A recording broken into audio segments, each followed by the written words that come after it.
हज़रत दाता गंज बख्श रहमतुल्लाह अलैह नु ओ जरा जोगी सा हवा दे अंदर उड़िया कहन लगा बाबा जे तू एडा वड्डा वली बनना वे आ मेरे नाल हवा दे आ उते हवा दे मेरे नाल मुकाबला कर ले उते उड़ गया मेरे नाल मुकाबला कर ले तो हो जाए मुकाबला क्योंकि वो मंत्र पढ़ के उता गया सी कहन लगा बाबा आ मेरे नाल मुकाबला कर ले आपने अपनी जुतियां नु हुक्म दिता क्या क्या बोला तूने दादा साहब ने अपनी जुतियां नु हुक्म दिता फरमाया जाओ इनू थल्ले लेके आवो दादा साहब दी जुतियां समान दे अंदर उड़ियां ने अभी मजा आएगा ना भिड़ो उनके सिर दे अंदर वजनियां शुरू होइयां आना हुण फिर घेड़े च आया मजा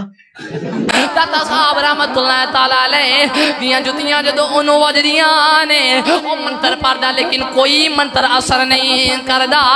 आया ना दौड़ दले तू हैं दाता गंज बख्श रहमतुल्लाह ताला अलैह आप दी जुतियां ओंदे सर ते अंदर वजनियां शुरू होइयां जुतियां वजदियां ने ओ जमीन दे उत्ते आया दाता साहब दे कदमी लग गया ये जुमला सुन के ऊंची आवाज में सारे बोला कि सुभान अल्लाह सुभान अल्लाह ओ जमीन ते आया कह लगा बाबा मैनू कलमा पढ़ा के मुसलमान कर ले